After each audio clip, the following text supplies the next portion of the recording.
जरा सोचो, तुम बिना खाने और पानी के एक अनजान कमरे में फंस जाओ और वहाँ से बाहर निकलना लगभग नामुमकिन सा लगे।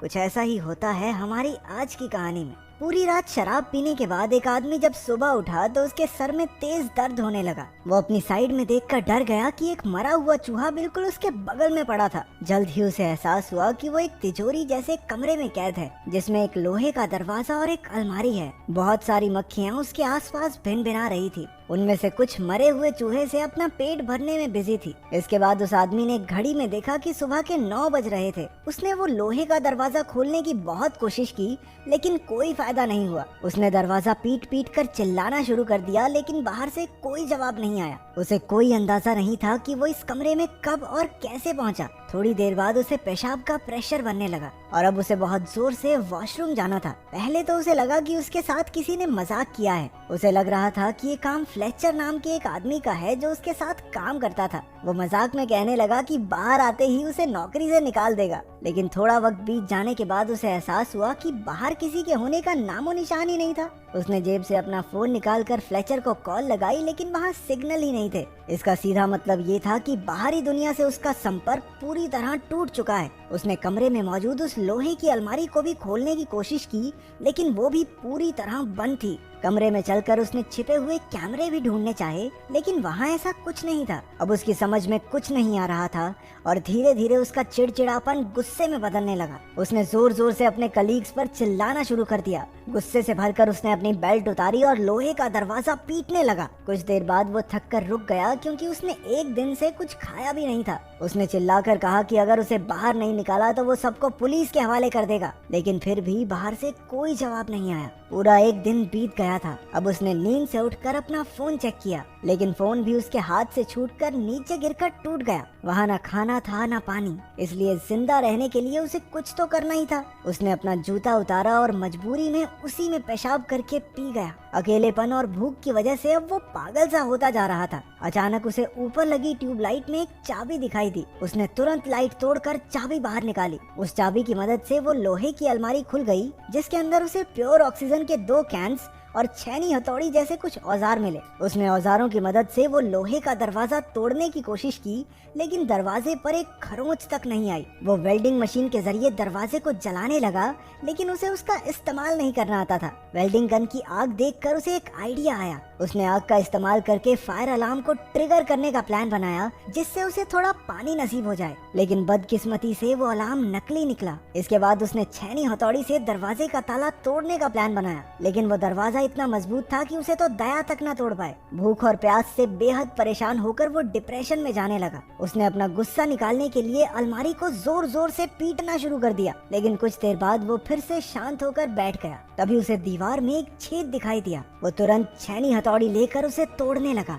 वो वहाँ सुरंग बनाकर बाहर निकलने की फिराक में था। धीरे धीरे कमरे में ऑक्सीजन का स्तर कम हो रहा था, इसलिए उसने प्योर ऑक्सीजन ले ली, लेकिन फिर उसके शरीर में ऑक्सीजन की मात्रा बढ़ जाने से उसे चक्कर आने लगे। उसने ऑक्सीजन कैन बंद किया और उसकी नजर उस मरे हुए चूहे पर लगे कुछ कीड़ों पर पड़ी। अब जिंदा रहने के लिए उसे बियर ग्रिल्स बन के वो कीड़े मकोड़े भी खाने पड़े। पेट पूजा के बाद उसने सुरंग बनाने का काम जारी रखा। काफी मेहनत के बाद उसने वो छेद बड़ा कर दिया और उसे दीवार के अंदर मौजूद लोहे के सरिये दिखाई देने लगे। उसने वेल्डिंग गन की मदद से वो सरिये काटे और दीवार को तोड़ना जारी रखा। कुछ ही देर में वहाँ से रोशनी आने लगी, जिसे देखकर वो खुशी से झूम उठा। अब छेद इतना बड़ा हो चुका था कि वो उससे बाहर निकल जाए, लेकिन जैसे ही वो उस दीवार के उस पार गया, उसके पैरों तले जमीन खिसक गई। वो बाहर की दुनिया में नहीं बल्कि वैसे ही एक और कमरे में आ चुका था। उसकी सारी मेहनत बर्बाद हो गई थी। वो निराश होकर पागलों की तरह लोहे का दरवाजा पीटने लगा। थोड़ी देर बाद शांत होकर उसने इधर उधर नजर दौड़ाई। कमरे के एक कोने में एक लाल रंग का ताबूत रखा था। उसने ध्यान से ताबूत का ढक्कन हटाया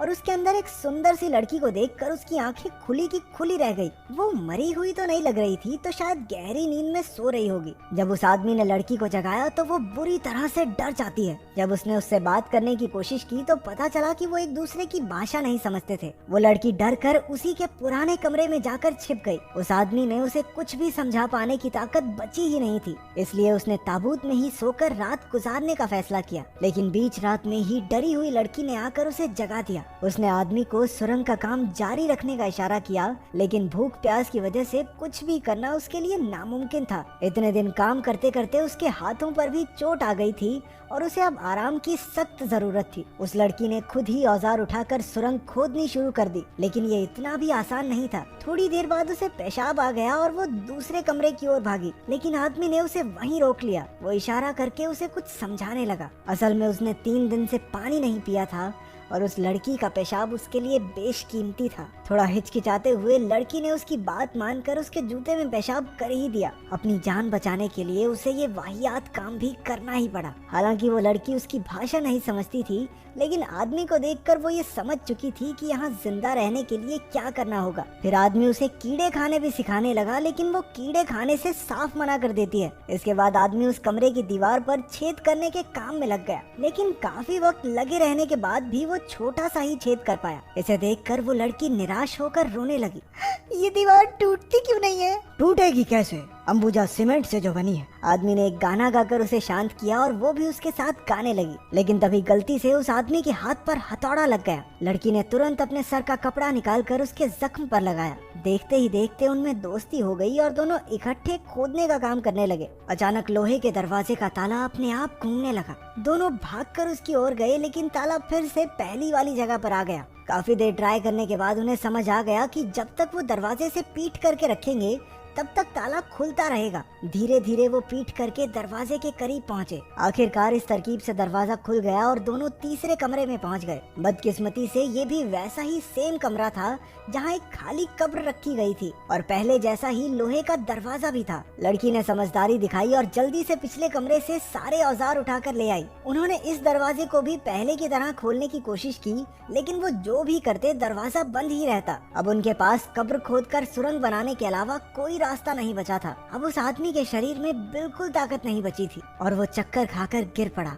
लड़की अब भी ठीक थी क्योंकि उसने इतना काम नहीं किया था। अब आदमी के शरीर में बुखार आना शुरू हो गया। तभी उसे उन्हें कैद करने वाले की असली इच्छा का एहसास हुआ। आदमी को लगा कि उन्हें कैद करने वाला उन दोनों को एक दूसरे का कत्ल करते हुए देखना चाहता है, इसलिए बाहर निकलने के लिए उनमें से एक को मरना होगा। कमरे में रखी कब्र ही उनमें से एक की मंजिल है। सारी मुसीबत खत्म करने के लिए आदमी ने लड़की का खून करने के बारे में सोचा, लेकिन वो ऐसा कर नहीं पाया। अब उसकी जिंदा रहने की सारी उम्मीद और इच्छा खत्म हो चुकी थी, इसलिए उसने खुद को ही कब्र में लेटा लिया और मौत का इंतजार करने लगा। लड़की ने उसे थप्पड़ और घूंसे मारकर जगाए रखने की कोशिश की, हालांकि आदमी में कोई हलचल नहीं हुई। उसने आदमी को कब्र से बाहर निकाला और उसे जमीन पर लेटाकर सुलाने लगी। अब वो भी सबसे तंग आ गई थी, इसलिए वो दरवाजे पर जाकर चिल्लाने लगती है, लेकिन बाहर से चूं तक की आवाज नहीं आई। अब उसे भी कोई रास्ता नहीं दिख रहा था। आखिरकार उसने अपने आंसुओं से आदमी की प्यास बुझाई। अगर वो मर गया तो वो भी ज्यादा देर तक बच नहीं पाएगी। कुछ देर बाद उसने अपने कपड़े उतारने शुरू कर दिए। बेहोशी की हालत में भी आदमी को समझ आ गया कि वो क्या कर रही है। लड़की के छूने से वो भी हल्का हल्का जागता रहा। जैसे तैसे लड़की ने पूरी रात उसे जगाए रखा।